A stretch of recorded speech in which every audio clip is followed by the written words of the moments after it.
everyone, hey and welcome back to yet another episode of Battle Rap Resume. This is your host, Tom Quee here. Today we are going through the title matches, specifically don't flop title matches. There's a lot of title matches in Battle Rap, and when I was first getting into it, and I can appreciate a lot of people might feel the same way, on face value, it's might be a bit lame for want of a better word, a title match in Battle Rap, but I think with Don't Flop, less so other ones. I mean, the King of the Dot ones was quite good, and now it's floundering to a certain extent with Head Ice at the throne, and I think No Coast have one as well, and XQZ's been the champ for like the last decade or something. I don't really know, but in my opinion, the Don't Flop title match run, all 8 battles, maybe it'll pick up in the future. They seem to have some sort of world title going on now that didn't actually go down, or, you know, I don't really know what's going on there. But today we're going to be looking back an incredible sequence of battles, and it's not just myself, it's with Tom as well. Tom, how's it going, man? Hi, I'm doing good. Thanks for having me on. No, of course, bro. And you know, we've hung out quite a few times at events. I know you're quite a bit. Obviously, you're a huge fan. But how did it start for you, Battle Rap?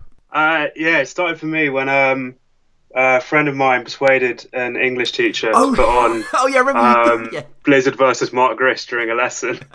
That's brilliant. And it just love at first multi, or?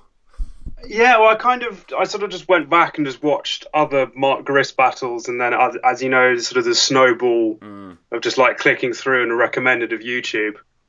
Yeah, it kind of just sort of stemmed from that.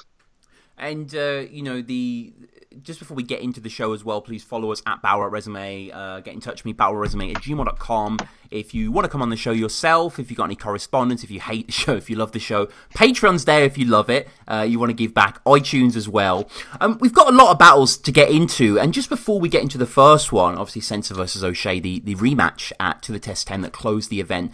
The Don't Flop title match thing as a whole, you in agreement, are you, that it's a pretty special set of battles? Yeah, I'd say. Certainly in comparison to like King of the Dot, where a lot of the more recent ones weren't the best. I think consistently Don't Flop title matches have been very good, and sort of generally on an upward curve all the time, I think. Yeah. So as they've gone on, they've got better.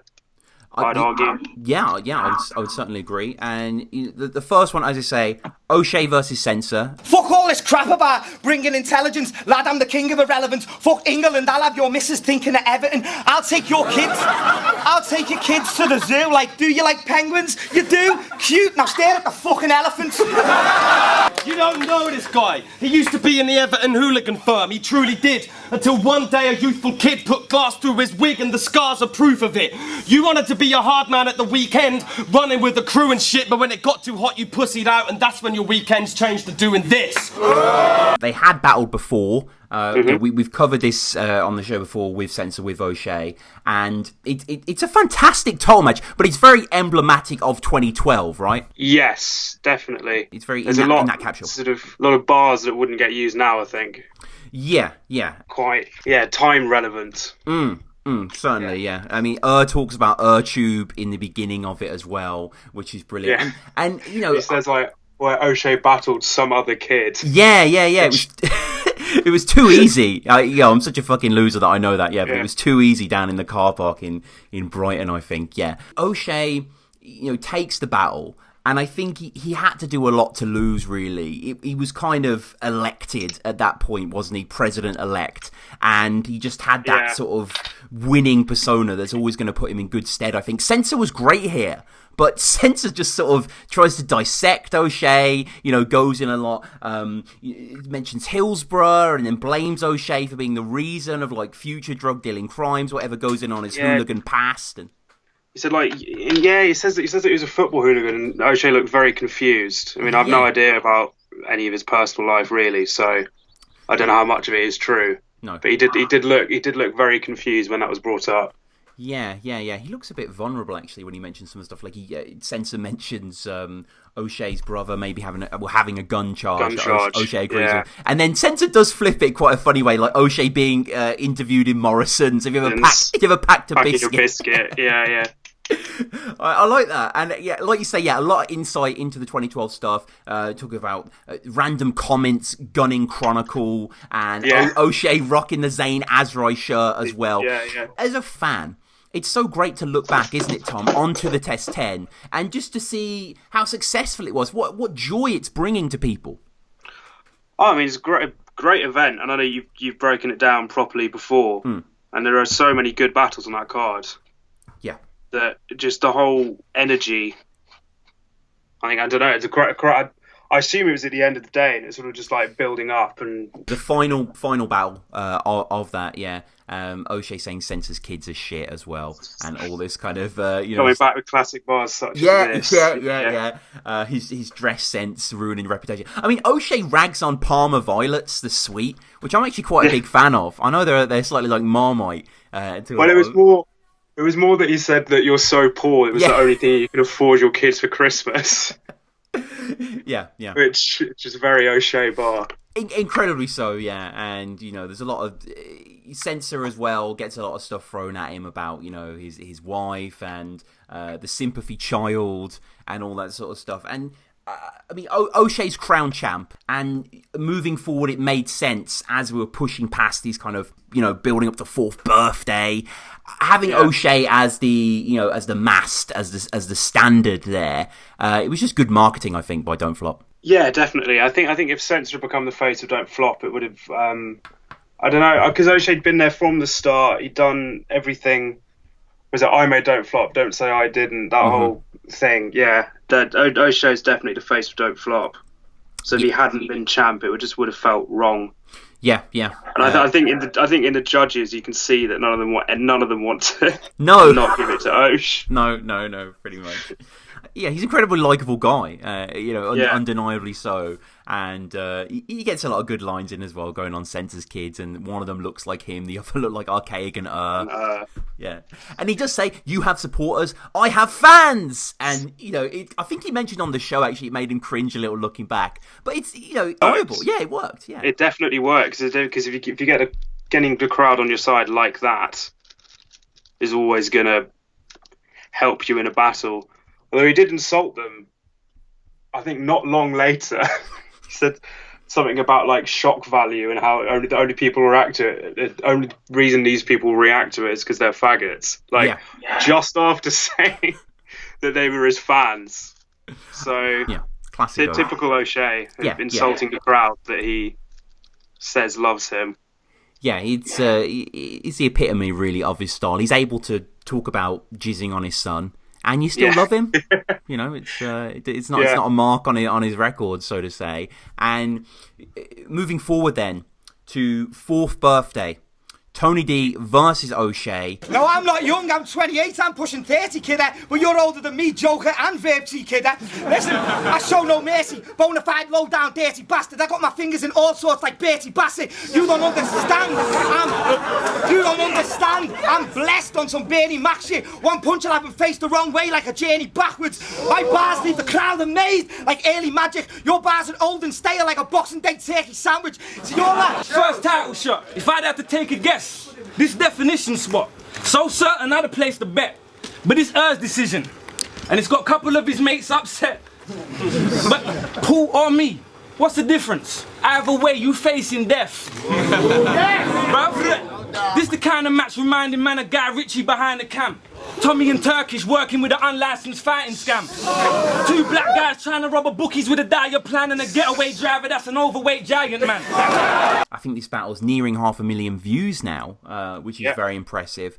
It's very emotional here. This is the end of the first day of 4th birthday.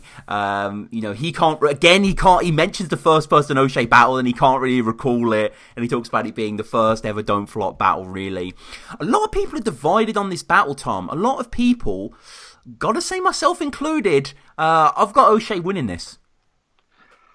Yeah, well...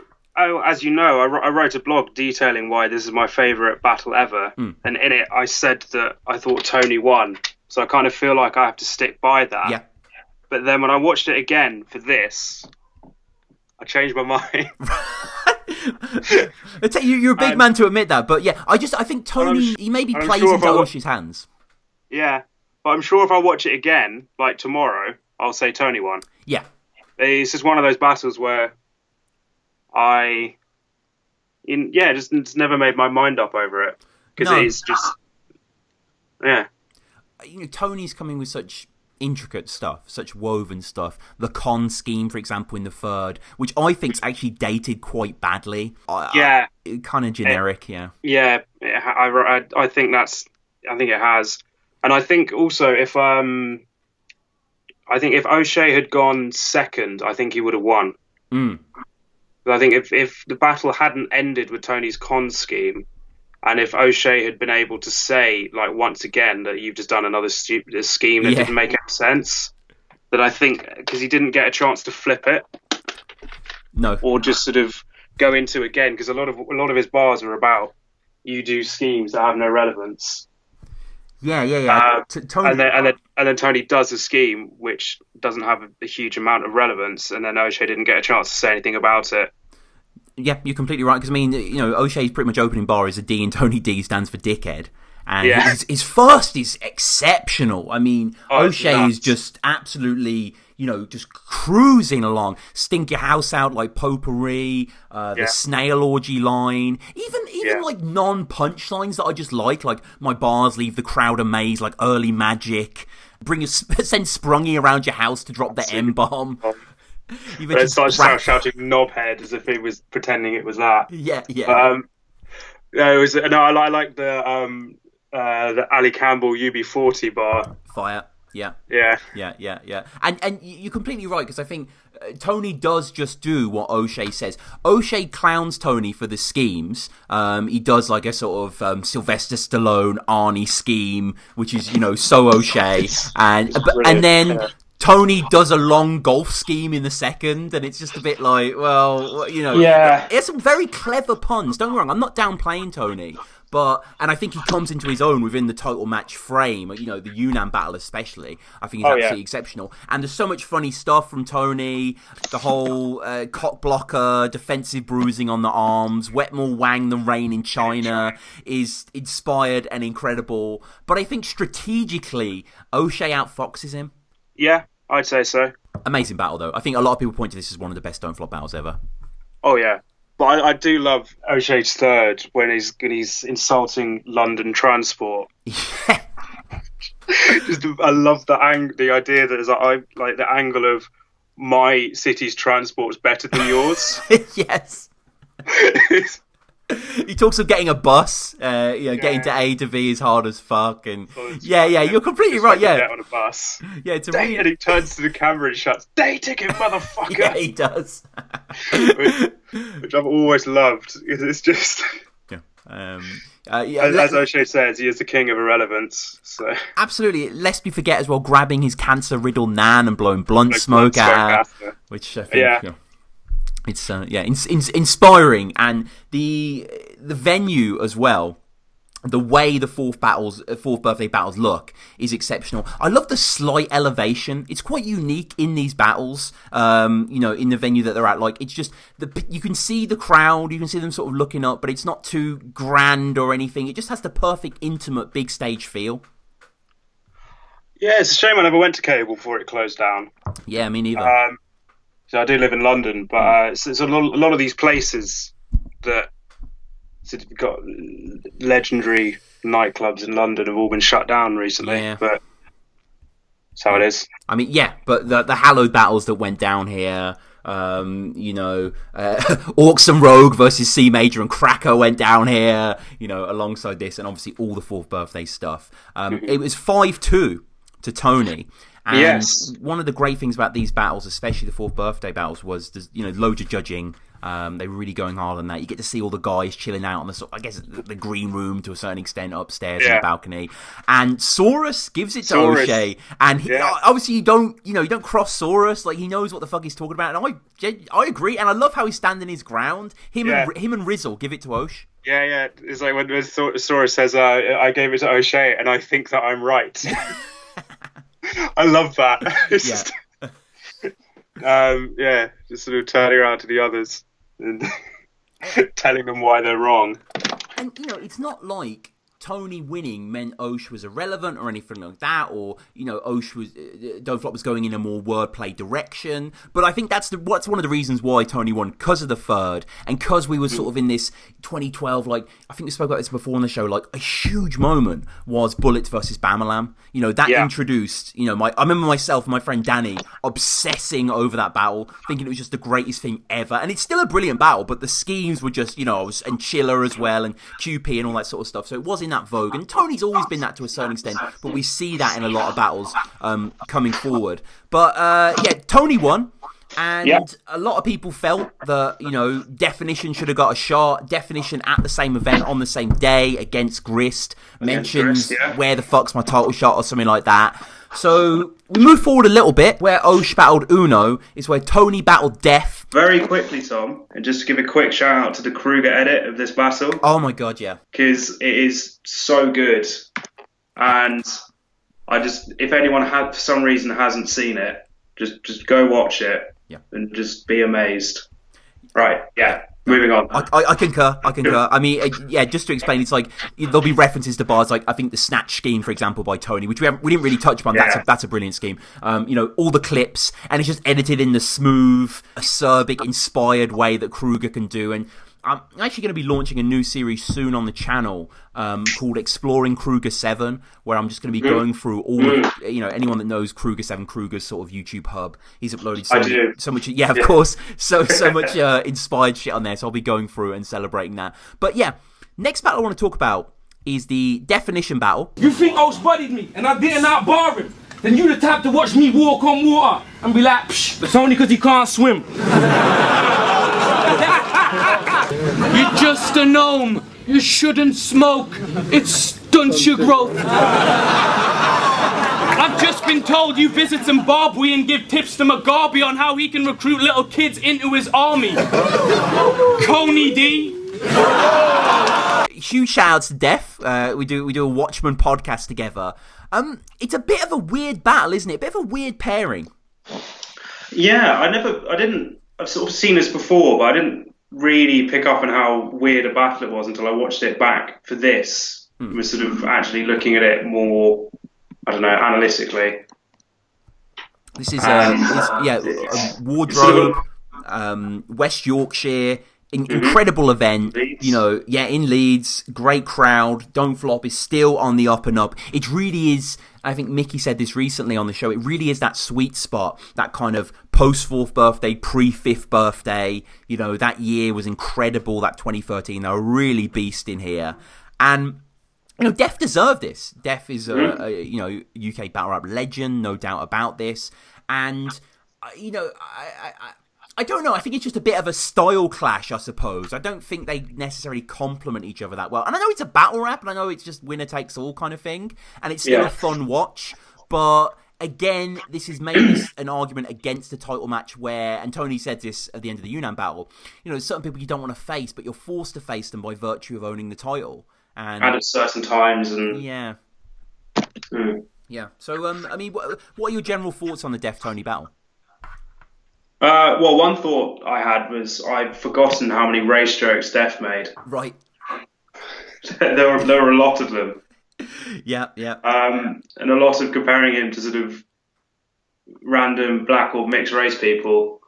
Yeah, Chris Akabusi's reference. Packing Uzis. Yeah. Mr. Motivator. What's that line he says? Like, he's black and white, like your parents. His black and Irish side having a fight with each other about who wants a Guinness more. Yeah. But it says something about there's a Trevor McDonald bar as well. I mean, there's quite a lot of them. Yeah, there is. I think he wins the first Def. I think he has a lot of really funny stuff. I love everyone screaming goatee, but both our beards are shit. Yes, yeah. Your bird's mouth has a sperm count. Yeah, that's great. That is great. Got friend zoned by a rapist as well. Tony has a great flow. Tony, God bless him, seems slightly too high in this battle, as he always kind of does. But Tony always sort of kicks into, you know, second or third gear in the second or third rounds. And I don't know how many actually memorable lines he has here. But he just swags and he styles, and I love watching him. And when he's mentioning, ain't worthy to wear my crown, I think Def probably wins from invention on that round, but just pure watchability, I've got to give it Tony. I thought Def got the first on this one. Mm-hmm. Yeah, maybe Def. Yeah, right, he was. Yeah, I think Def also a bit. Def's quite physical with him, which I like. Yeah. Coney D. Yeah. That's a 2013 bar if I've ever heard one. Yeah. I literally have that written right in front of me. Coney D, relevant to its time. So it's a brilliant time capsule. What's great is in 10 years people will watch it and have no fucking. Maybe in 5 years, you know what I mean? Maybe new fans now, I guess it hasn't kind of crossed over so much as just being relevant to us. But I think some of the stuff that Def fails on and that Tony capitalizes on, when Def does his sort of stewy, high voice stuff, like. Anthony. The weird way it says Anthony, which I'm not going to do more of. But I don't know. It was very. That's where the Star Clash is. That Def will do all those voices and the weirdness, and Tony will sort of just style. Yeah. And sort of just rap and be smooth. Just pure wordplay, no nonsense. I mean, this battle has one of my all-time favourite bars ever by Tony, basically talking about Def being drunk in King of the Dart. PH, I knew you were going to say this. Right. Yeah, it's my favourite one as well. Yeah. Off balance, your alky lines couldn't make that pH neutral. Woo! Such a good bar. Genius. Yeah. I mean, Tony's third is fire. Definition of mid-tier, like I came in and caught you crying. Which I've heard mid-tier, in the middle of crying bars before, but quite a lot later. They mostly seem to come about through the Jordan meme, which obviously this predates. So I'm pretty sure this is one of the original. The name, him being like a nursing home or something like that. The name Def in the background, but no one wants to mention it. Chosen over the internationals. Not handling his drink as mentioned before. I love that close to death, but came out the other side fucking winning. Yeah. I mean, Def has good stuff, but I think it's quite clear that Tony wins, I think. Yeah. Was one thing that Tony did in his third that kind of confused me. He kind of said, when I was at the 4th birthday, I had a massive battle and you battled Mark Grist. I was like, is that such a bad thing? Yeah. Mark Grist? No. I think that's a really good look. Yeah, I guess it's a classic huge name. He's not a rapper, I suppose. That's the mentality. Yeah. Yeah, but no. It's a sort of a bit of a strange angle to be like, the 4th birthday, everyone had a massive name and you battled Mark Grist. It's like, but Mark Grist is a massive name. Yeah. I don't know. I found that a bit odd. But otherwise, great round. And really good round. Again, it was a 5-2 decision to Tony. Yunnan mentions that he'd been hating a lot, saying that he deserved the title shot as ever, but he loved the battle and he felt that Tony styled on Def. G-Dash, the absolute legend. G-Dash needs to get him on the show soon. He gives it to Tony. Youth gives it to Def. Yeah, and then MA does afterwards as well. Yeah. Every bar counts, MA says. Every bar counts. Counts. And I guess, Def did dissect him slightly more. Matter gives it to Tony D pretty much, on the spot, straight away. He said that the second he felt Def had, but altogether, Tony. Blizzard saying Tony styled again. And Im saying, interestingly, that he felt Def lacked cohesion. Yeah. It was sort of maybe less put together, more sort of just making random jokes. Yeah. And not necessarily, not like random jokes, but just less structured than Tony, it seems. Yes, I suppose so, yeah. It was a kind of the newer form of battling. I mean, Def had been around, I think since 2009, 2010, something like that. Really, those early uploads, obviously, been flying the flag for them forever. So it was very cool to see him get that shot there. And we get a bit of sort of alternative history at the end of this battle. What if? Shotty comes out of nowhere, and he's announced to be the next guy for the title shot, June 8th. And again, Tony had to win because no one wants to see Shotty Horror versus Definition. That would have been crazy. That That would have been so bizarre. Yeah. Um, But it didn't happen. For whatever reason, yeah. I'm not really sure why. I mean, people correct me if I'm wrong, because I think I might be, but I think there was some issue with payment that Shotty had an argument with. Yeah. And then refused to battle for Don't Flop. Yeah. I think that's what happened. I mean, likely, yeah, it's likely something like that occurred, as is battle rap. I think Tony says something against, doesn't he? He says something against Shotty, like those shots fired got him fired because Rowan don't like you or something. I need to rewatch that battle, but yeah, the Don't Flop forum is mentioned. So obviously this next title match, I'm not sure what event this was supposed to be at. Maybe like Summer Standard or something, but it was supposed to go down in June. Maybe Verdict as well. Maybe that would have made a bit more sense when that would have made sense. Yeah, with the 2-on-2 as well. Yeah, and I guess Tony didn't battle at Verdict either, so perhaps that slot was being held. But yeah, the battle didn't go down. The battle that did go down, and this is kind of like, I remember, when I was getting into battle rap, these sort of battles were coming out. I was really getting heavily into it. And one of the first events that I went to, certainly the first mega event that I went to, was 5th Birthday on the first day. So I was there for Chris Lees versus Tony. You lost to him and I did. You choked to the door and I did.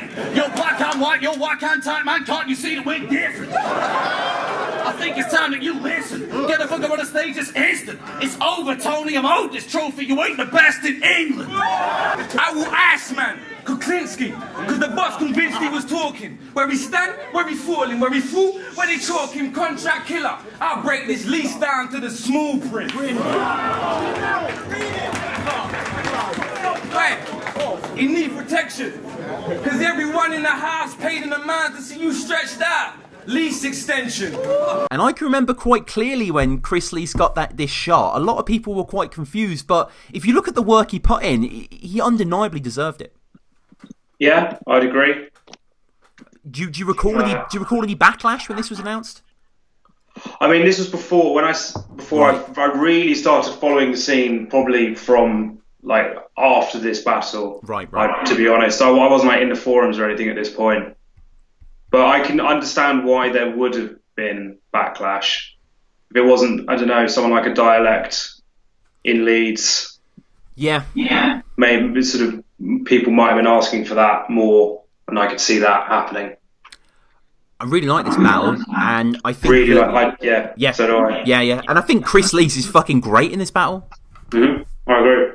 Like his passion, his energy. He's on Tony's neck. There's a few bad bars here and there. Drop T on the floor, like a clumsy housewife gets mentioned all the time. But it's bad that when your title match bars get put in bad bars. Yeah, that's gotta hurt. As I say, I was part of the crowd. It's a giant fucking crowd that these two have to perform to, though, and huge respect for them delivering on the stage. Well, I went to uni in Leeds, and that's obviously in the union there. So I know how big that room is, and I couldn't imagine that would be so terrifying. A lot of people. Yeah. This is when Don't Flop was popular. Like, it was. I'm pretty sure it was sold out. It looked sold out as hell. Just a lot of great multi sequences from Lease as well that are interesting, and you can understand as well. It's not sort of a Jay Madden flubbing flurry. Like, there's a lot of precision there and a lot of anger. And again, for me, I think Tony heats up as the battle goes on, and Lease maybe loses a bit of steam. Yeah, I agree. It's why I feel like I'm agreeing with you too much. Well, no, I mean, these are all great battles. We're all in agreement, with that. Maybe we'll disagree on some later battles, because I've got a strong opinion on an upcoming battle that most people don't seem to agree with. But Tony flipping so well, lease extension, paying money to see you stretched out, that's fucking fire. And I love how he breaks down Chris's style, sort of doing as Chris does it, and then just multi-scheme. Then just pauses. He's like, change tactic, mate. Doesn't come close to Tony, and he takes his time with the punchline, and it explodes. Yeah, that was amazing. Expert. He just sort of it always works if you do an opponent's style better than they can. Well, not like better than they can, but like do an opponent's style while insulting them.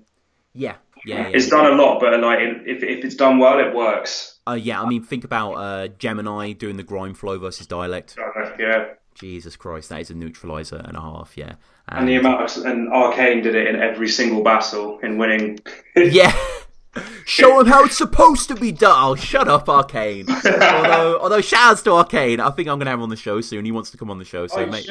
Yeah, I think that'd be a good episode. I definitely want to get him on the show. There's a lot to talk about. There's a lot of PayPal receipts to go through, but and you know, we're talking about era bars. We get a lot of Breaking Bad bars in this era. We also get a mention of James Gandolfini's heart attack in the second. And Skylar leaving Walt, not happy being white. Yeah, about his black and his white side hating each other. Yeah. Tony flips it though. He's like, I'll still beat you on my white half, which is quite a nice. And I love how he keeps cutting to Ark and Skirmish in the trenches, just going mad. Skirmish is going crazy. Yeah. I've got like one note in front of me, just like Tony does a decent flip that gets overhyped. Yeah. I mean, like, Tony was very good, but a lot of the time they were just like reacting to like bars that didn't deserve a lot of what was happening. Yeah. I think in the first, he has like they've got some nerve gassing you. Where's Obama? And Locksmith's like, say it again. It's like, well, it's there. It's there, Lock. It's there. But the E&D guys are gassing him heavy. Yeah. And that's to be expected. Whatever. But you got to support. You got to like, I don't know, support your boy, especially if you're in a group. Yeah. you can't just be there silent. No, completely. But it's not distracting as such. But because there's nothing for Chris, like I think behind Chris, when the camera cuts behind, you see basically there, just sort of cheering and enjoying himself. But there's not. It's like and Yunnan. Yeah. There's but there isn't like I mean, Lise isn't part of a crew or whatever. So this is before Sharks came along. But yeah, lots of great Tony stuff in the second as well. Had to pull out for this bitch to get the money shot. Animated prick like manga porn. Let's go. Radiating sickness like a cancer ward. And then he mentions the look at a little stress Callum. Saying that he copied Adam rapper. Yeah. I need to go back and rewatch that battle. I don't necessarily remember that Adam sequence being that familiar. I actually did. I went to find it because I've seen that battle before, and then when Tony brought it up saying like you stole that thing from me, I was like, I don't remember anything being like really obviously stolen. So I went back and had a look, and I mean it's similar, but like. It's more that Tony's essentially is like telling him off as a father figure and stressing like, you shouldn't be doing this, Adam, Adam. He just says Adam a lot while telling him what he should do, like and sort of telling him off for things he's done. So it's more that like you punctuated bars with a name. You use your opponent's name, yeah. You use your opponent's name. Yeah. Is apparently biting. Yeah, it's a little. I don't know. I'm not sure about that. No, I don't necessarily agree either. And I mean, the real heat that came from Yunel and Chris was, the reality, the grown man bars. If they're true or not, who knows? But that they were bringing the subject matter, looking a little stressed.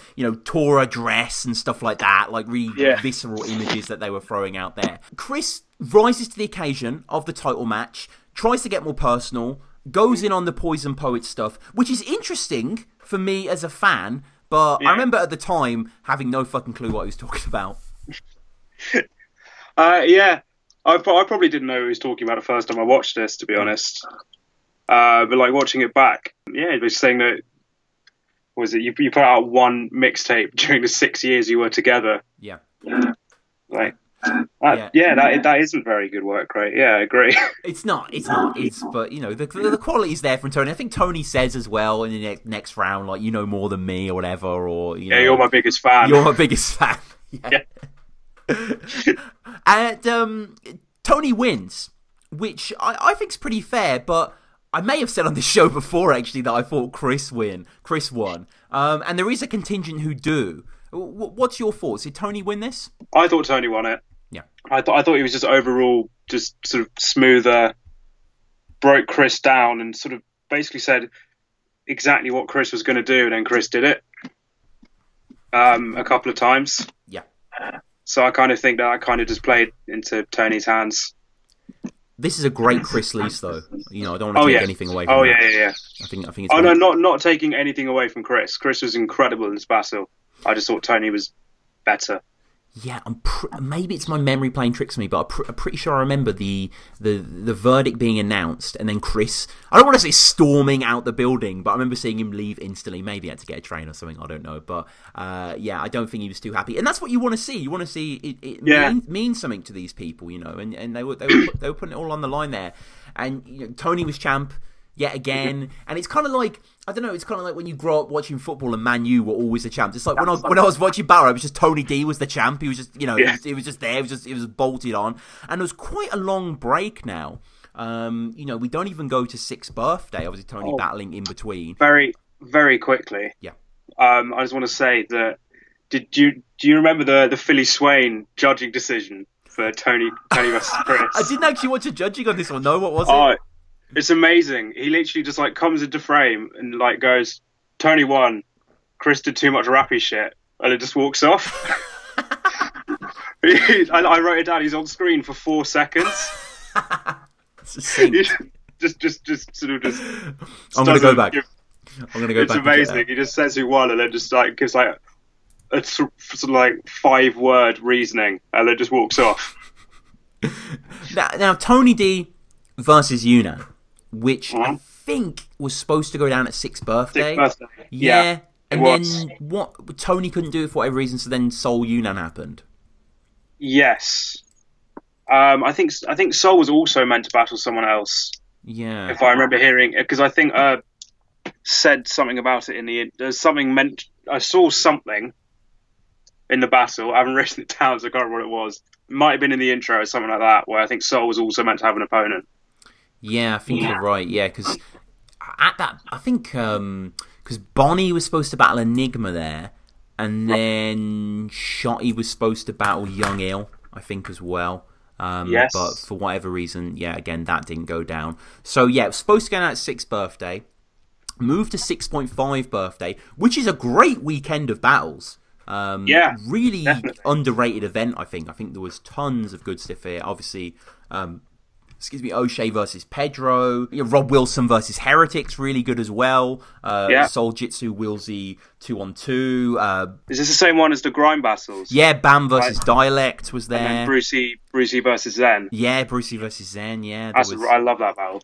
Was it Impact versus Peace Soldier? I think where Impact really clowned on Peace Soldier in that battle. That was a really fun battle. He cries as I guide his partners up to heaven, and meteorites leap from the sky, causing lava in your trenches. What the fuck did you just say to that guy? I said, stigmata, palms just as I read them, guardian angels, antichrist, lava in your trenches. What I'm basically saying, he need the Holy Father to protect him. This ain't wiring that's commencing, it's the start of Armageddon. Because you are on trial.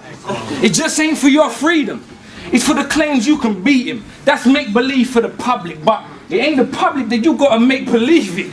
It's a jury of your peers, handpicked to sit and listen to the evidence presented, then come to a swift decision, but you a patsy. Condemned to be the victim of the system, cause I'm about to bar your life away with conviction. Battle as well holds a little personal distinction for myself. This is the first battle I ever bought on pay-per-view, the first battle I ever paid money for to watch, because I remember that at the time they were doing the sort of singular things you could get on Vimeo. And I remember coming home from work, I remember it was on the Monday, and going straight to my laptop, and I just had to watch it. I had to see Tony D versus Yunnan. I think I hadn't spoiled it for myself, whatever. I was so excited to see it. Such a huge fan of both of these guys. And whilst it's a great battle, maybe it's a slight shame that it's such a whitewash. I think this is probably Tony's crowning title performance. Yes, definitely. I mean, until Tony's most one-sided battle by far. Yeah. In terms of in title matches. Yeah, which you wouldn't have thought. I mean, I mean, I put at the top. I was like, Tony puts on a clinic. yeah. No, it's does. It's effortless elegance, and I love in the intro as we're getting into it, which is where we covered O'Shea versus Sensor from earlier. I love how Tony interrupts when he's talking about the shotty battle, and it's like I fucking won and all. Yeah. 7 judges, trophies on the line. Says dignity as well. And he says he's not going to edit that, even though it's a lame line. And, Yunnan gets into it. And Yunnan, his first bar, calls out Shocks. Shocks, yeah. I think Shocks had battled Cracker earlier. He had a great battle. And he said something about Yunnan in that battle. Yeah, I think he did, yeah. And so Yunnan was sort of just responding to it. Yeah. Which... I don't know. Yeah, I'm not going to say it stole the momentum or anything, and it's interesting, and obviously a shame that battle didn't go down. I think it was supposed to go down on UKBL, and then Shocks publishes bars from his car or whatever, and they were fire. Yeah. Whenever Shocks always knows this, but whenever I bring up the Shocks versus Cracker battle, I always mention his right move bar. If his right move is like right move, take money to put him in his place. It's like, how the fuck do you make a property website bar hard? I don't know, but it's fucking crazy. But yeah, Yunnan just like that. Yeah, he does. Yeah, absolutely. Yunnan just has. I don't know, his references are a little off here. It's not really original. It's weird, there's a bit of synchronicity. Both of them, in their first, do a retire. Yeah. I've got... Don't really know why, but yeah, he's... Considering everyone's done it before them as well. Yeah. Because I wrote down, because I originally wrote down, why did Yunnan do a retire bar? And then Tony did one as well. So, like, oh, right, so both done a lazy bar. Right. Yeah, I remember watching this at the time and just being a bit deflated by Yunnan's material, because the standard that I always hold Yunnan to is, two really. The Pedro battle and the Chris Lees battle. I think the Chris Lees performance is exceptional, one of my favourite Don't Flop performances, and he just doesn't... It's not that he doesn't even have the aggression, he just doesn't have the sharpness of the pen. He does babble on, which we've heard before. The Hellraiser. Mama didn't raise no pinhead. That's fine. Yeah. But I don't think it has any teeth on it for Tony. Cutting through the King's crown like brain surgery, I don't mind. There's one... He had that awkward interaction with the girl on stage. Yeah. I don't know if that was a girl he was seeing. I don't know who she is, but sort of very awkward. He was like, "What did you just say? Say that again." And then he sort of ran it back and did the stressing the wordplay thing, which I think if he'd just not done that, it would have worked better. I agree. It does lead into quite a memorable moment where it's like, this ain't warring that's commencing, it's a start of Armageddon. It's just, that's what I want to hear. That Cookie Monster Yunnan, And I want to say, there's always going to be these things in the future of battle rap, the Hall of Fame items. There's going to be Soul's American Eagle hoodie that he rocked against Raptor. There's going to be, Fantastic as well. And I want Tony's jumper. I love that he's not wearing Don't Flop much. It just adds to his class. It is a very, very suave jumper. Yeah. It's very casual, and it just adds to this merciless bodying. Money Mitch gets mentioned as well. I think him and Yunnan had a bit of a run-in at this event just earlier. And, Tony just comes with this relentless torrent of brilliance. I love the tighten up this cunt and put the squeeze on the pussy. Kegel exercise. Yeah. Exhale and the machine get lit up, being breathalyzed. The sex with Serena Williams. I am watching no face. I'm just here for the body. Yeah. Great bar. Farmer boy, you plainly fail. This is my fields of excellence before you attract the haymaker Bale. Yeah. Retire the champion like Hamilton's pit stop cruise mentioned before. Your setups lead nowhere like an Escher painting. Yeah. Okay, yeah. Was it? Though it might be entertaining, them steps lead nowhere. Your setups are trapped in an Escher painting. Setups are trapped in an Escher painting. Yeah, that's it. Yeah. That is spotted a body like the measles virus, and I mean, it's just he doesn't even really raise his voice here. It's just everyone's just hanging off his every word. And, he does an amazing disaster impression. Yeah, and how he's copying it down to his breathing. Yeah. He does multisyllabics about Dungeons and Dragons, and he gets to punchline, and nothing will happen. Yeah, I mean, it's kind of true. Like that's what makes it so poignant. Yeah, Yunnan fights back a little bit, sees the throne, sees us home. What annoyed me? It annoyed me at the time. It annoys me now. How did he think he could get away with a Tony decompose, whatever Tony? Because it's like, have you not watched DNA? Yeah, like that's one of the best bars. Like, Tony D's composed, Tony D can pose, Tony D composed, Tony D decomposed. Yeah, I just wrote like the word 4 times in a row. It's I don't know why he did that. No, it doesn't come with the ingenuity that I really need from Yunnan in battles like this. But stuff like local pikeys and a pair of stolen Nikes. Yeah. Lace you from the side like a pair of total 90s, like, vintage. I've just seen something in my notes. I need to correct myself from earlier on. Right. I said Definition said something to Tony, but I've just realised now it was Yunnan and I mixed it up. That's all good. We do clarifications here at BRR. We don't want to misquote anyone. Yunnan was the one who said his black and Irish side are arguing over a Guinness. Not Definition. Yeah, I think Definition had like his memories in black and white, like parents when they married. Yeah. He had some different black and white bars. He did. They've blended in my head. They had to a grey, unfortunately. Yeah. Too many. Yeah.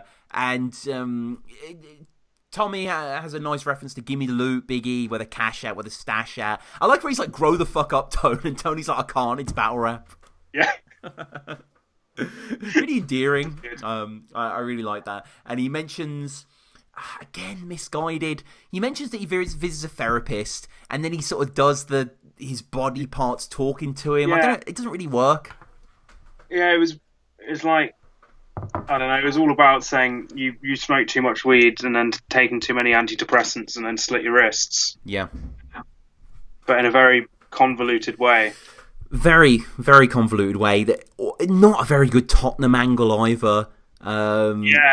Saying like, you're saying that because his white side, something with him being white and Spurs. Yeah, the lily whites, where your white heart laying. A bit of a stretch. No one's gonna buy your CD or something like that, which is like, wow. It's I kind of love it, but I hate it. Like. I agree. I equally love and hate that bar. Yeah. No one's out to buy your CD.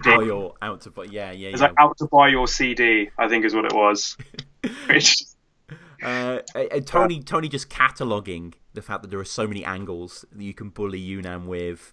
Him looking like a poster boy from Britain's First. Women read smiles and the gaps in your teeth spell out friend zone. Oh, that's such a good gut punch. I get Tony's second in this is honestly, these 3 rounds from Tony are some of my favourite. He going in on his bravado, ego fits the room, but self-esteem is in his pocket. The GTA 5 line. Touchdown in the pad and switch characters like GTA 5. Come on. Again, that was very of the time. I think the game came out maybe a few months prior. And David Masters gets mentioned as well, which is the old catfish. I don't know. That was slightly before my time even, but I'm sort of aware of his... I know of David Masters. Yeah. But I've no idea what... mentions him as well in a battle. Yeah. I've no idea what actually happens. No. I know of the sort of mystical figure. Yeah, he was like a sort of famed fan to a certain extent. I mean, who knows? Maybe I'll get like edited girls' pictures. Yeah. Oh God, a few people have done that in the scene. What the fuck? There's some wrong uns here. But maybe I'll get David Masters on the show one day. That'd be an interesting episode. And Tony gives us some of that real shit in the second that I love. He talks about being 22, signed with Sony BMG, and he's got memories, experiences. You've got views, but you ain't seen the views from the labels office. Yeah, and he basically says that your 2 biggest view battles, Villain and Shotty, are just you getting bodied. So you might have got views, but you got killed in those battles. Yeah. It's kind of true. Yeah, it is true, and I love how Tony mentions Verse Tracker as well. He says you got a bookmark on your Verse Tracker page, and Ryan, who runs Verse Tracker, we've done the episode before, really good guy. Talk to him quite often. I remember a little while ago, I was telling him Verse Tracker's been mentioned in loads of battles as well, and I sent him a list. I remember this is one that he wasn't aware of, and it's really cool that Tony makes that reference. And I don't know if it's at the time on the video or maybe it's on the show. Yunnan said he wasn't really aware of Verse Tracker is over, but I think everyone praised Verse Tracker. Incredible website. Use it for every fucking episode of Battle Rap Resume multiple times. Tony's third's not. Yunan's third's not bad. He mentions Real Deal. Trevor slapped you up on cam like Little Mo. Which is kind of old school EastEnders reference. I wrote down EastEnders bars I don't understand. Yeah. So I did understand that bar because I remember as a kid I used to watch EastEnders, and I watched it because I was talking to my girlfriend about this, and she hadn't seen it either.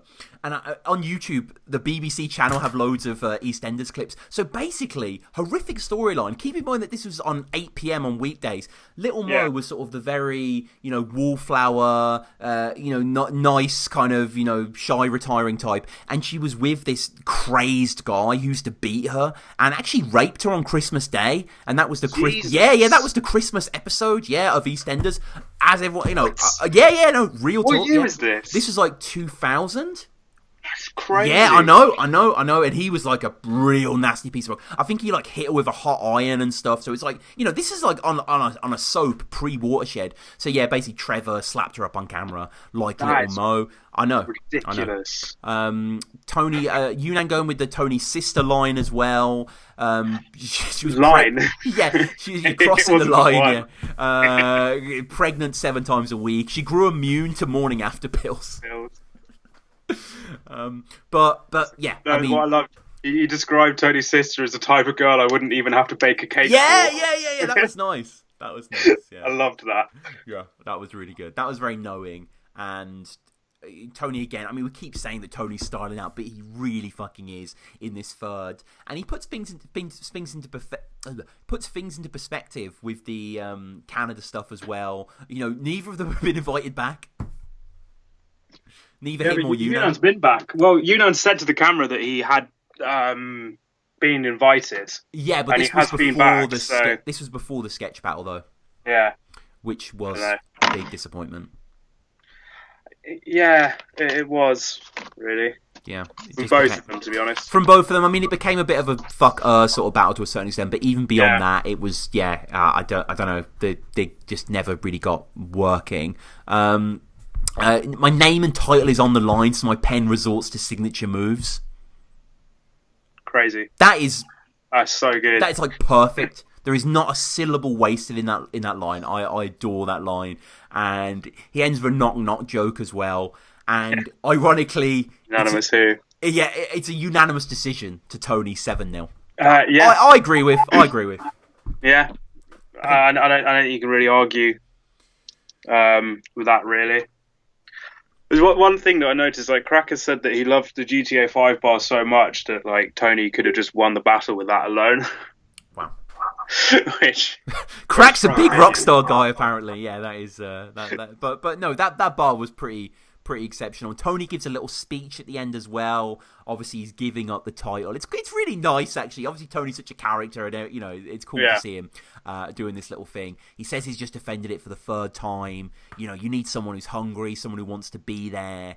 Obviously, everyone wanted Soul to go next, and we did get Soul Tony. And careful what you wish for, maybe. And I love how sort of puts him on the spot to battle Chiller as well. And will you battle Chiller at my 26th birthday? It's it was sort of what is it, for putting people in front of a crowd. It's I don't know. I'm trying to remember the lazy ass Jack bar they use against Most Prob about the fear of rejection, which I was going to use then, but I can't remember what it was. Great battle. Shout out that battle. Great battle. Really good battle. I mean, there's not really anybody there. I'm the only person visible in the crowd. Actually, it's just me on the stage. But it's no, I'm in it when Most Prob goes to speak to Tony. I just happen to be standing next to Tony, and then I'm awkward in the middle of them, as sort of Most Prob's got his hand around his shoulder. I don't know. It was weird. So, Tony gave up the title. So the next title match at another unbelievably good event, Checkpoint 2. So many out of this world battles. Luna and Shovel T, Dot Sharon as well, where Yunnan Gemini. Oh, Yunnan Gemini is great as well. Yeah. Maybe less so Michael White versus Pedro, but we got the week with It's great for all the wrong reasons. Exactly, but a battle that's great for all the right reasons is Soul versus C Major. And you will ride it in, please. You don't then, Jay, so I'ma size him up just to cut him down like an OA spiritual being. But don't consider me and Soul the same. All the references from Solar Plane. These punches have been traveling through solar planes.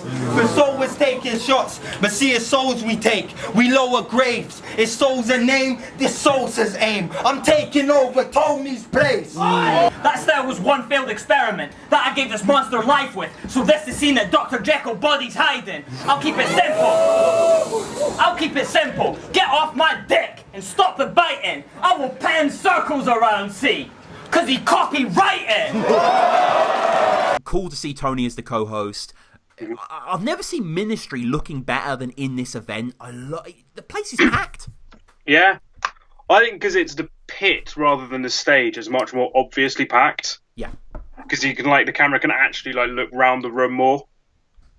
Yeah, I completely agree. And Soul rocking the Queens of the Stone Age era Vulgaris shirt, which is so fucking cool. And this was awesome to see. Yeah. I mean, Soul's material, we could pour over it for hours, really. I just love how cleanly he explains things. He really, even if you've never seen C Major, you've never seen Battle Rap before, you understand why he doesn't deserve to be the champ of Britain. Yeah, I mean, it's very plainly put out to you. That solo judge battle you won was Enigma. A thousand days. 1,000 days. Haven't won a battle since before I was banned. Oh, crazy. That context is so rich since Osh was champ. Shown up every which way like Hansel and Gretel. Yeah, and I said into a multi-scheme. It was ended with get your head wrapped and your boat rocked like Somalian rebels. Yeah. Done being a joker, now I'm about to snap with the pencil. Yes. You got a third-rate work rate, more ink in my passport than he has in his rhyme book. Fire. I mean, Soul suffers a short stumble choke in the first. Yeah. What do you think of that? I don't know. He does bring it back. Very well, and it wasn't he just forgot his material. It's there was a distraction, and then he couldn't remember where he was. Which I don't know. I kind of give a little bit more leeway for that. Yeah, especially as I have ADHD, so that happens to me very, very regularly. So yeah, I understand why you'd forget where you are. No, completely. Yeah, the crowd are, just in the palm of his hand. Really, he's absolutely. Because I think this was the penultimate battle. I think obviously smartly they put Luna O'Shea as a top battle, so people would stick around. But everyone wanted to see this as well. C has some brilliant stuff in this first, no doubt. Very quickly. Yeah. Again, sorry. Another weird thing I noticed in the battle was there's an incredible screw face from Bagnall at the end of Soul's first. When he said don't tell me I can't walk a mile in Stanley's boots, something, and then because I had to walk around with a Stanley in them. Yeah. And then Bagnall's face, it's just crazy. I even wrote down the timestamp if anyone actually wants to go see it. 7 minutes 40 of Soul C Major. You'll see one of the best reactions ever in battle rap. It's scorched into my mind. I definitely can remember that. Yeah, and stink face game like Liam Bagnall, as I think Furz used to say. Yeah, and one I'm sure everyone gets this. Barrow fans, you always get lines running through your head out of nowhere, and one of the ones that I always think about is from C's third. If it's drama, school him. Drama, school shit. Put a mark down if you don't act right. Perfect. Absolutely perfect. The Death Note tie-in, run up on your family tree and open up a franchise. It's just not... I guess the depth isn't there, the attack isn't there. Like, when he's saying you lost to a guy called Pigsty, I'd never battled someone called that. It's like, what sort of angle is that? Before that happens, you'd see pigs fly. Yeah, I mean, it's fine, but it's like, odds. Whatever. Sol didn't pick the guy's name, like, that wasn't his choice. Like, I mean, he only starts to get reaction really towards the end. See, he put the famine. Yeah. It's just not quite as satisfying, I think. As Sol stuff. No, I liked. Was it you're the biggest rapper in your town, right? Where are you from, fam? 5? I like that. That's great. Fuck you and your bagpipes. Yeah. I think he does a reload on that as well.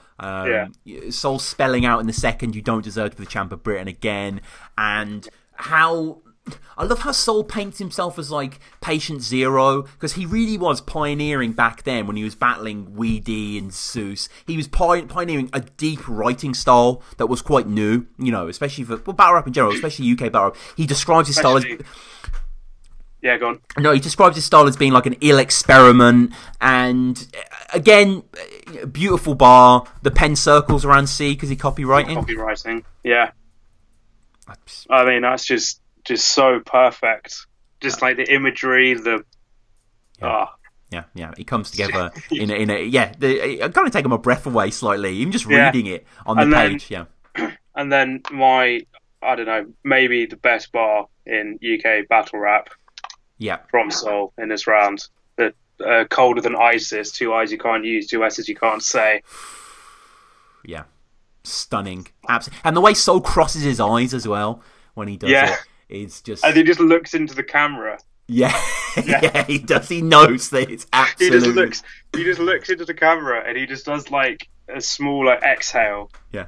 And it's like him saying like, I know. I know how good that was.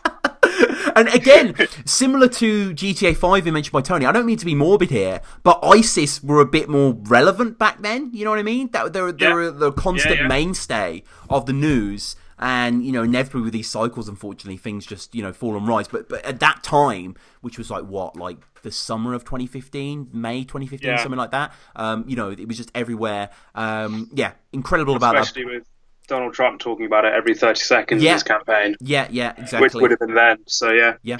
Talking about being backed into more corners by teenage boys and Lara Croft. Sol is just relentless.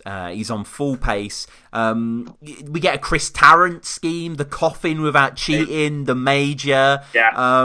One of my favourite Sol bars ever as well. In fact, one of my favourite bars ever. I will hold down C. So the first, second, and third, I make him fret those. Which, I mean, any guitar players, he's building the C chord there, where with your first, second, and third fingers, you fret, on the strings, and the way the chord is designed is just perfect, really, to spell out the anatomy of a musical chord in a bar and make him fret those, and there's no leaps. It's just perfect. Both barrels from the jump, like Omar in the trench coat, which I think Danny Jack admitted publicly didn't understand that bar, which upset me slightly, Danny. But I still got a lot of respect for you. I did write down every wire bar that was used in all the title matches. Oh, did you? Is there a few? Okay. There are a few. So Tony has one. Against Chris, doesn't he? Weebay blood. Weebay's son, name of Bryce. Bryce. Yeah. And then, there are other ones later. Yeah, get Shocks, right? Yeah. Many years ago now on BRR, I did like best wire bars. So definitely go. I've seen it. Yeah. Ogmiar Souls mentioned a hell of a lot on there against Old and against Lopeshi. Sol does fuck, and Lopeshi does a few as well. Cut Ties, like the Homicide Department, is still goat bar, like fucking crazy about that. Gas in Store, like what is it, like Mentos in Coke or something like that. Mentos and Fresh Coke. Yeah. A turn C major to a crescendo. Yeah. Like, it cuts to Yunnan when Sol delivers that bar and he's like shaking his head in disbelief, like open mouthed. And we'll get to Yunnan's reaction in Sol Raptor later. Yeah. See, again, it's just because a lot of people argue about this battle. For me, Sol wins 3-zip. I don't see C taking a round. I think the only argument you could make is if the stumble choke in Sol's first costs him the round. Yeah. that's the only reason that it wouldn't be 3-0 for me. Yeah, no, I agree, and the Shabnam Azad, Never heard a name as bad as that. Yeah. Good. Je suis the realist. Calling me out ends bad for you. Comics is nice. I didn't get that. Yeah, so he's referring to Charlie Hebdo. Show Je Oh, suis Charlie. right. So I am the realist, and obviously when they published Yeah, that yeah, cartoon yeah. and ended bad for the which is an awful situation. So yeah, it's quite a clever bar. And C's really playing into his kind of the religion and killing two birds with one stone. I'm a frugal Arab. Centre stage with Hemingway. The problem is, C has been in front of some of the greatest bars ever spat on Don't Flop, and we're not even gotten to the third round yet in this battle. I think Soul is on fire. And when he's saying that this was the best bar of the battle, his shit pops on a grand scale. It's like, it's clever. But I'm great. Yeah, it's like he's It going was for all the right. family. I would have been fine with it if he didn't then say it was the bar of the event. Bar of the event as well. Not even this battle. Like. Yeah, it's like he spat better battles in this bar. See, I felt than that. Yeah. I think the put a mark down if you don't act right, I think is actually a better bar. But who might say what a better bar is? Well, I'm Battle Rap Resume. That's who I am. But no, really, yeah, it's all objective here. So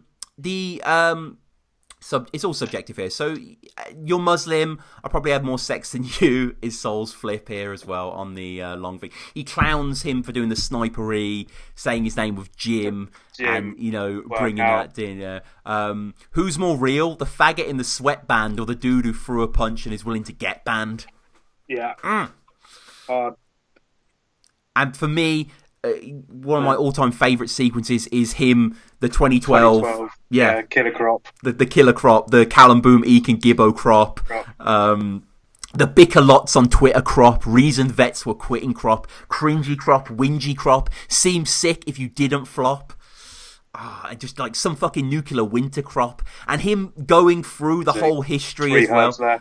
Yeah, and the whole Stig and Prof, Gin and Swan, the scribble jam that Slim was on.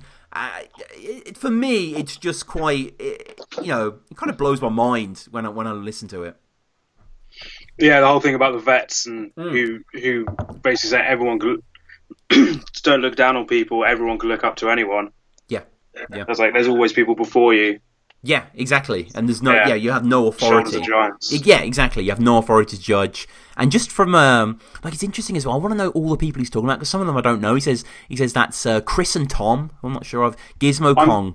I'm guessing Chris and Tom is Chris Leeson unanimous. Oh yes, actually, yeah. Why didn't I realise that? Yeah, you're right. Yeah, it probably is. Yeah, because I wrote that down originally saying I didn't know who Chris and Tom were, and then I realised. Yeah, it makes sense. Yeah. He mentions Don Silk as well, who I'm not sure who that is. Nope. So, I mean, maybe people can let us know down below. Cool Mo D at house parties in the Bronx and all that sort of stuff. I mean, C's third is fine as well. Lots of stuff about Soul having depression, and, whatever. And Soul takes it 4-1.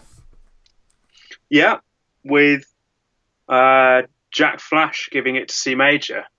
Yeah. And I wrote down what he said because I was confused by it. He said C Major took the first and second and Soul took the third. How can Soul spit the ISIS bar and copyright bar and you give C the round? I don't get it. That I didn't understand that. No, but I mean, shout out Jack Flash. That was he battled it to the test 10 if I remember against Scissors. I think that was his last battle. Maybe he did some other battles. I'm not sure, but we move forward. So fuck you and your bars about sci-fi shows and all your little fucking Einstein quotes because I've seen you punch caustic. Why would I want to whack like Soul? I mean... Since that sentiment has been never-ending all up in my texts and mentions, well, I had my shit locked 2 days out. But after that, I hadn't slept a second. Now that's out of my control. Still, I had to have my effort questioned. Like I hadn't been beheading since 2010 and just kept it stepping. Like I hadn't done 28 rounds in a year where the legend's resting. Like I was them and left you stressing. Like I hadn't spent it representing. Like 6 months before, you hadn't elected Jed by referendum. Like I hadn't won the battle of the year right after stretching Nesson. Like You know what? Fuck it. But you want to talk shit about my memory? You're the ones that's been forgetting. Because I forgot 1 round. You forgot 27. And the next battle was so highly anticipated, not least because, and I'm sure you remember it as well, hashtag and the new. You know, Raptor had his... I think this is the first battle where after I'd like actually fully started following, in real time. I've sort of been very casually watching sort of off and on for a while, and then got into it around about the time this battle happened. Yeah. So I remember all the hype for this. Because I mean, the hype was justified, really, because I think Raptor's last battle would have been Tony, or was it? I think it was Pass. Was it Pass? Yeah. I think you're right. Yeah. No, you are right. Yeah. So there was a lot building up to this, and obviously through the big cannon battle and the Tony battle especially, I'll always say that Raptor's rounds in the Tony battle are some of the best rounds again that I've ever heard in Don't Flop. I think he peaked, and I don't mean that in a bad way. I just think he was robbed. He was definitely robbed, because Tony did like schemes about the card in the battle, and that's how you know that people are running out of ideas. And he did schemes about PG people and stuff, and it's like Raptor just fucking went for his throat. So yeah, this is the checkpoint 3, right? This went down. Raptor versus Soul. Soul gets to choose who goes first. Raptor is picked, and Raptor has a lot of good stuff throughout the battle. I don't want to downplay it, but I think Soul just sort of elevates to God tier in this battle. Yeah, I mean, it's just insane, because he was coming off the caustic choke and the Chris Lee's battle where he wasn't his best, and so sort of addressed the crowd and told them to, like, have you forgotten how good I am, and then reminded them how good he is. Yeah, I mean, I was saying to you just before we went on air, one of the handy things about doing Battle Resume for so long is that I have a huge archive of battles that I've written notes on, and I've got my Soul Raptor notes in front of me, which me and Soul went for on the first Battle Resume episode we did, which I think was number 12. And back then I was writing long notes, so I've got like 6 pages of notes for this battle, which is crazy. I normally do like 1 page or 2 pages now. And I've completely forgot, although I mentioned this in my notes, Raptor's freestyle battle against Innuendo, which do you remember that? Yes, I remember hearing about it. It was so good. I know it happened, but I haven't actually seen it. It never got released. So I never got that PPV. So. Yeah. So this was like the April Fool's, the one they did in Liverpool. And to be honest with you, there's way too much reference to cocaine in the battle for it to be uploaded, I think. There's just constant references. It was a really funny, like, back-to-back 7-minute Innuendo clowning on Raptor for the Soul battle and stuff like that. So, hopefully in the future, uploads it on Don't Flop, or we get to see that in any capacity. But yeah, Raptor going in slightly obvious angles, likability, too bad you can't write delivery. Well, if you I don't understand that angle. Maybe sort of like 4 years before this, he could have said that to Soul. Yeah. But his delivery is very good, and it wasn't a C major battle, and it wasn't a Yunnan battle before it as well. Yeah, and in the Yunnan battle, he's quite quiet, but to his advantage, like, he's quite calm, but it's still, the Return of the King stuff and all that sort of stuff is just, absolutely out of this world. Raptor, I love this bar. If you want bars, when I'm coming in abundance with punches and explosive rounds that will blow up his defense like a puffer fish. It's quite, got the material to edge it in the room, like a carpet fitter. Which again, I hate you more than a Monday shift after a Sunday binge.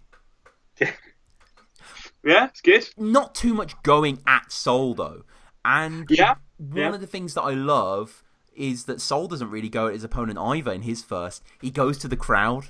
And he starts by going to the crowd. Yeah.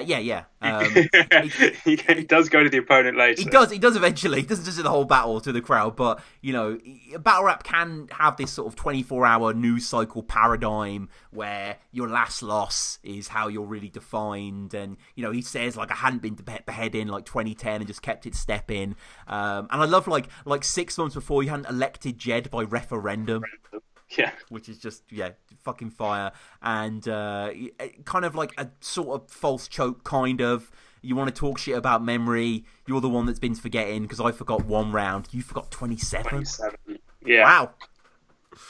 Wow. Crazy. Just that out of the box thinking. Yeah. And when he says like he can just be aggressive and I'll tuck my tail and probably choke. I got a game plan for this rowdy bitch. I'm Holly Holm's boxing coach. Yeah, because I would have been around when it happened as well. Yeah, exactly. Yeah, That's exactly. And like the referendum as well. Yeah. Yeah. Yeah. And Soul just puts the facts on the table quite cleanly. How the fuck can I be scared about a man that hits a woman? Oh, that whole angle, like just the way he does it. Yeah. It's just. Was it? Jem said he'd turn Big T to a string vest. That line's ether, but you're more like a string vest because you're a see-through wife beater. So good. Yeah, it really is. It's just, and the reaction it gets. I think at that moment, Raptor just knew he'd lost because, like, I don't. When Soul starts going on a tear like that, it's not gonna go well for you. No. The wedding day, a hole in her face before she even opened her mouth. The crowd are going crazy as well, in front of him and behind with the rappers. Everyone's just, clearly feeling quite honoured to be in the presence of this shit as well. And Raptor, I mean, one of the most misguided rebuttals ever in the second? Maybe. Up there with... what was it? The most prob one against Tongue Twister. What one was that again? No, I don't recall. He had, I can't remember the exact wording of it, but it was something to do with finding children attractive. Okay. Or it's something to do with attractiveness of children. I can't remember the exact wording, but it was quite weird. Okay. Didn't really work. No, sounds it. So basically, Raptor saying, "You are right, Jed. I've hit a bitch, and I won't hesitate to hit a bitch again." Yeah. No reaction. Someone kind of laughs awkwardly. He sort of chokes again. There's a lot of like Raptor stuff that I like. He'll get raised like women's shoes. And fuck Yunnan for tagging you in the Viewpoint 16 as well. Yeah. Not just you for doing it, for Yunnan for tagging you in. Yeah. You do raise the bar just to go overheads, but I mean, you still raise the bar. That's the important thing. You do raise the bar, but only to go over heads, like a shoulder press or something. Something like that. Yeah, and I mean, Soul goes in on his writing, Raptor's writing, the UNI verse. An awful lot about SP Ace. The Ace. I don't owe Ryan's belt. Are you kidding me? I'm the champ out of this world. I don't owe Ryan's belt. Into the against Briggsy, was it? The test 10, I had your Sensei served. Yeah. Run rings around your gas. No, it's your essay turn. Yeah. Oh, it's just, I mean, so good. People are, flipping out throughout. Yunnan is going crazy. Yunan's going crazy. I mean, the snake emoji line became a whole meme. That's been referenced so many times. Still getting referenced. Yeah. I think that's the most referenced bar that I can think of. Certainly in the modern era, in definitely. Modern era. I think like Mad Right Now has got mentioned a lot as well, and stuff like Rapping It Darker as well. But I know like You Are Not a Champ, and someone's mentioned when You Are Not a Man. Someone's mentioned like the haggis emoji. I think Evil actually against A says like send you a rape emoji, which I don't really want to imagine what that emoji is. Marlo had one against Ogmios. Oh, did he? I can't remember, or it might have been the other way around. There's definitely one in that battle, I remember. Yeah. Endlessly great stuff here. The Shoemaker, like that is... Shoemaker, yeah. Jeez, that's brazen. Yeah. The confidence. Yeah, because what would have happened if he didn't get corrected? I mean, but he just said Soul is Schumacher and just sort of just carried on. Because I think that would have confused people. It was like, why did you just mispronounce a word and then say it again so it would just rhyme with the other things? Yeah. I think Soul will always have a plan B. So, I'm sure there was a plan B, but I just don't know. That doesn't seem like it would have worked without Raptor saying that. It seemed odd. Like, just thinking if it didn't happen, that would have gone very strangely. Yeah, and Soul takes things in different directions, different angles. You know, he attacks constantly. Raptor just kind of has the same record here again. You know, people don't get your bars, is basically what he's saying. You live for science, I do the math, I'm business-minded. I've been killing Cypher since Tinchy Strider, all this sort of stuff. You rap too much about The Wire, Walking Dead, and, you know, he sort of stumbles again. And Soul just succinctly clowns the undersneaks like submarines. And where the fuck are you in this roster? That's amazing. Yeah. Professor Ross Geller. I'm teaching Raptor a lesson. Yeah. And then I love how he sort of ends on Sleepy G, the Sleepy G loss. Yeah. Does he even rap? Yeah, isn't he the DJ? Right. But also, I was going to say, so was it the nil by mouth? This is a stitch up the cheek of him. Yes. That's fire. Yeah. I don't think a lot of people in the room maybe would have actually understood that. No. And I definitely didn't. I don't think I understood it the first time I heard it. No, but there is... so good. Raptors... Yeah. Just so anyone doesn't know, Raptors cover for his EP album, whatever it is, Nil by Mouth, is like him with his sort of face sort of sewn together. And so it's like got then stitches all up his cheek. Look at the picture, you'll understand the bar. Yeah. I've explained it badly. No. I've got a half-written note here, but apparently Soul there's a Ryan Seacrest bar as well, like Ryan Seacrest. Is it something your pop idol makes Ryan Seacrest? Yeah, something like that. But I'm sure Soul delivered it brilliantly. But yeah, that is Soul Raptor. Which, again, any of these battles, we just want to give a little bit of an outline, a little bit of a breeze through. Let us know in the comments down below what your favourite Don't Flop title matches are as well. But yeah, again, a splendid battle that I've discussed with Raptor and with Soul as well. So if you want to hear about that, definitely go back. The final battle. A lot of people wondering... Tom? Yeah? Sorry. Again, I'm going to talk about judging again. Oh, yeah, of course. Because I watched all the judging for all of them. And one thing I noticed is... copyright calls Raptor Rapture. Right. So I thought that it was a very good decision to get someone who's definitely paying attention and listening to judge the battle. I forgot you battled Tenchu in that forgettable battle. Yeah, you would do. Yeah. So who was judging? So it was Tenchu as well. He said written here. He said Soul's performance was apocalyptic, which. It heralded the end. My God, eschatological. Yeah. And then, copyright. Everyone gave it to Soul. I mean, fairly obviously. Yeah. And then I didn't write notes on anyone else. They're the only two. I think everyone else kind of just went. Yeah. Soul, pretty obviously. Yeah. It's like at the end of Soul versus Tony, chalked out in concrete. They had like a box by the door. And everyone could... remember. You remember that? Yeah. Remember.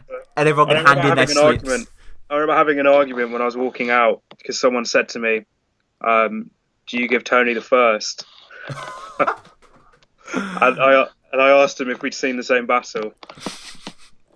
Yeah, so that box was pretty empty, and in the same way that no one's really going to give it to Raptor there. So we get to the final match. I'm too cold. 3 rounds, I'm flaming this clown. There'll be a shift in the boss, of your wig's coming off. Either way, I'm taking your crown to get to breaking me down for the street talk. For this one, I'm putting down those flames. You're still gonna kneel. My arm's strong, cause stepping on that rock made me a household name. Let me simplify. Getting this shot must be dead depressing. It's more a compliment to my dominance that you got the shot without any question. Yeah, without any question. No fans upset, no debates, no ifs, no ands, buts. Yeah, because I've rinsed the whole roster out that had some threat. You ain't the next one up. You just the last one. Which is essentially the final big Don't Flop event, really. Checkpoint 4, down in concrete, where there were some good battles. Unfortunately, these battles took a long time to come out. Although I think that Soul versus Shocks. This one came out quickly. Yeah, this one came out. Yeah. And was this the only one? I think Scoop DNA came out as well. Yeah, I think it was just those two. Yeah, I think it was, yeah. Maybe. Because we were waiting on... Respect? Respect BA, Sirius Jones, and Bill Zar versus... Tony the Arsenal as well, yeah. Calico Raptor. Charlie Clips, Harry Baker. God, there were some good battles on that card. Not necessarily great battles, but like huge names, like, you know. And yeah, that was the first. Definitely good battles. Yeah, and that was the first event where Don't Flop were gracious enough to let me and Ryan film some interviews there, and caught up with Calico and Clips and, you know, DNA. So definitely check out those on the channel as well. Those are really a lot of fun to do. So, Shocks versus Soul, which I think everyone was, you know, foaming at the mouth for, really. Both of these guys are two of the greatest ever. You know, what was your prediction coming into the battle? I thought Soul was going to win. Yeah.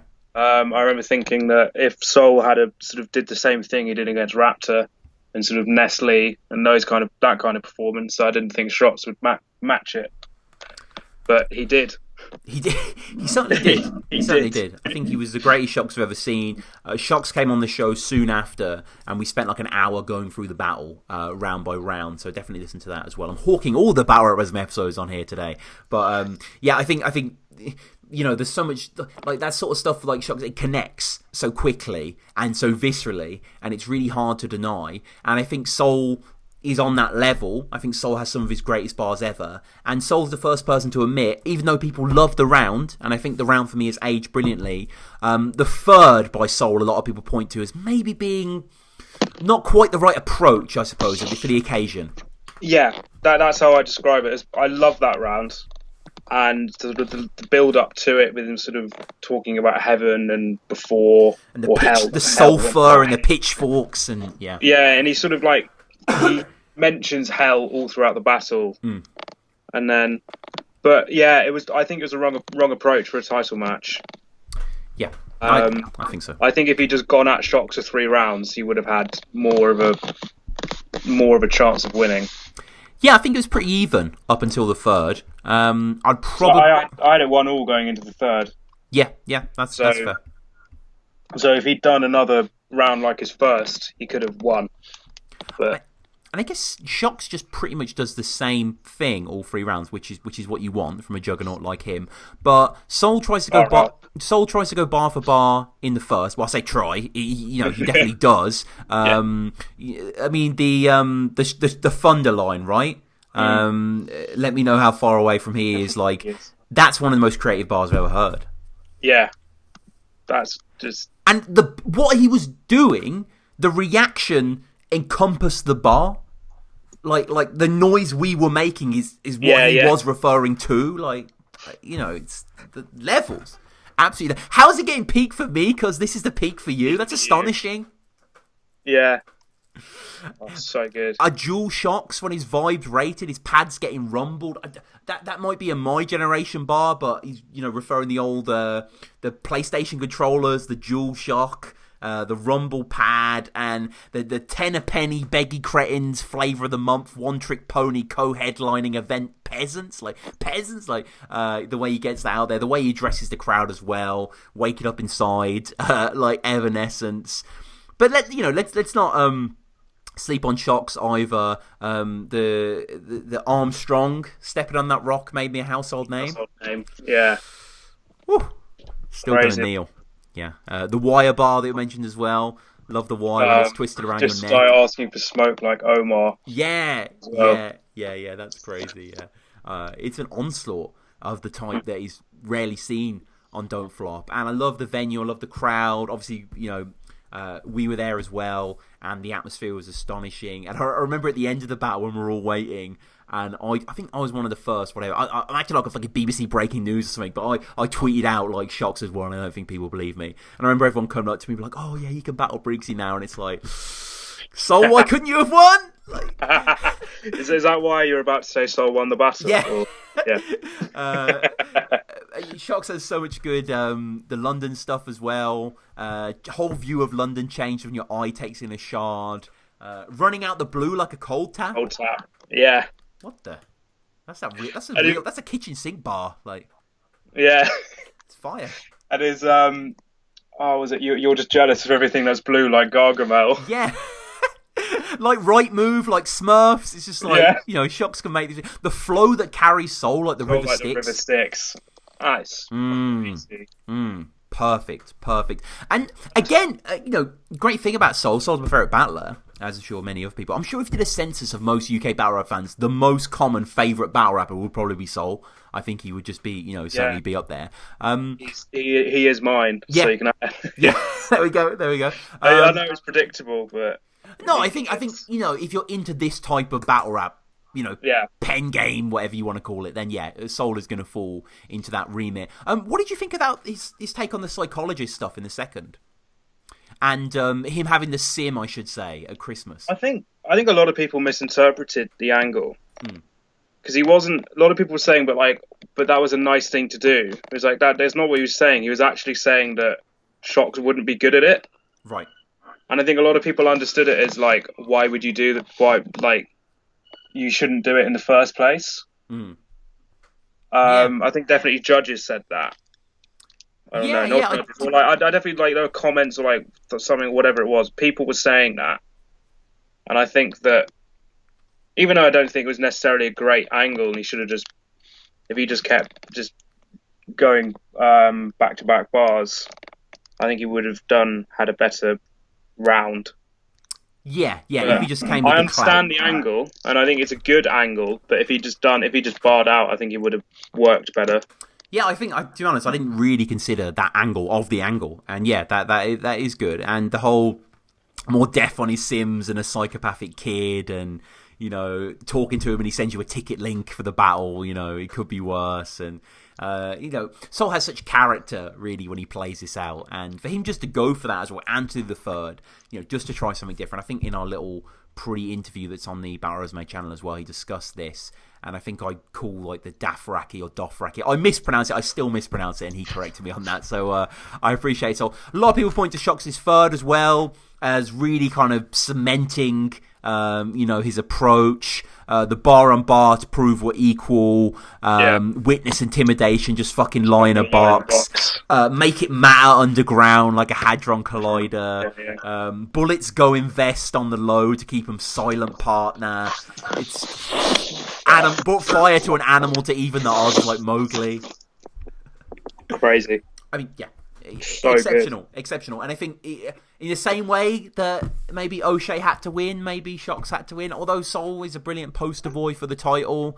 And maybe people listen to this future as well and the title's back up and running. But at the moment, Tom, who knows where it's going, the Don't Flop title. I think Shocks said he was done with it, right? Yeah, because I think Shocks Respect BA was meant to be the next one. I think there was some Twitter post where said that was going to be the next title match, and then Shock said he wasn't going to do it. Yeah, because he was sort of more that he was just retiring from battle rap. Yeah. I think it's just got a lot of things. And let's see if it's a battle rap retirement or an actual retirement. Who knows? I mean, who knows what's going on with Chalked Out as well? They had the Empire event, and then we haven't really heard much from them. I know they're trying to expand into the north, so all best wishes to them, of course. Maybe Shocks is, other things. He's had so many great battles as well, Shocks. We had the Gemini battle as well, which was after?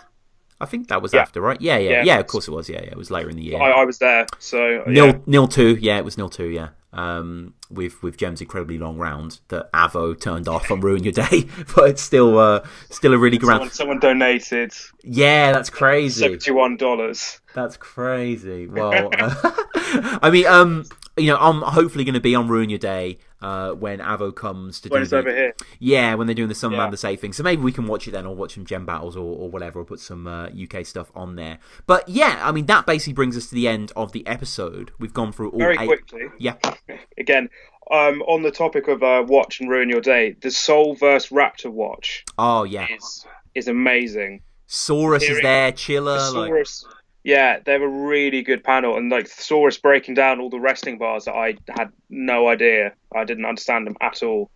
Yeah, I just sort of, and it sort of just brought, and just watching that, and then it was Disaster as well was there. Of course he was. Yeah. I concur completely. And him sort of seeing a lot of himself in Raptor and sort of the way he didn't approach a battle how he should do, which was really interesting insight. Yeah, it's a fantastic episode. Yeah, I completely agree. Yeah. And I guess finally, what's your favourite Don't Flop title match? I'm going to say O'Shea Tony. Just because I love the style clash. It's not in the way that Definition and Tony, it didn't work as well. But like the O'Shea Tony, the jokes and the bars just complemented each other more. Yeah, definitely. Yeah, I think I'd probably say it's probably my favorite battle. Yeah, I think in terms of match, I'd probably have to say Shocks versus Soul. But in terms of material, I'd maybe have to say Soul versus C.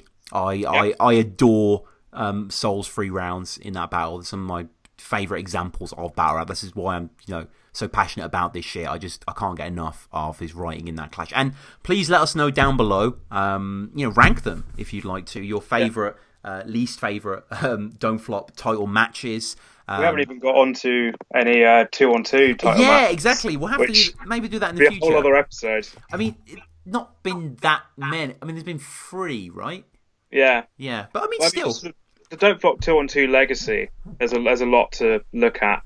Yeah, definitely. The tournaments and Tournaments, yeah. There's been, I mean, there were 2 tournaments as well. There's obviously the early one, sort of pre-Blizzard or whatever. Shovel T and Gibbo. Yeah, that's the second one. Yeah, the Shovel T and Gibbo. Yeah, but yeah. The first one. Yeah, with like with Tenchu and yeah. Yeah. That was fine. But we'll do that in the future. Just before we go, please follow the show at Battle Rap Resume. Patreon is there again, patreon.com/Battle Rap Resume if you want to give back to the show, if you enjoy the show. Thank you so much to all the people that do. Episodes like this, all the Battle Rap Resume episodes, everything else goes on there first. You can download them on your phone as well. There's sort of a dedicated RSS feed that you get the link to if you support, so thank you so much. iTunes. Please leave a review on iTunes if you dig the show. Just take a minute to do. It's very useful for pushing up the algorithms. Tom, anything yourself you'd like to promo? I have a blog I write very occasionally on. Okay. I've written a blog about why O'Shea versus Tony D. I want to read that. How do people find it? It's thisthinganoidme.wordpress.com. There we go. This thing annoyed me. Okay, we'll put the link down below, and people can get on that. But yeah, please subscribe to the channel as well, and comment again. Let us know your favourite Don't Flop title matches, your favourite moments, who you think should have won certain ones, maybe what you want to see in the future. But yeah, this has been great. Tom, thanks again, man. Oh, thank you for having me on.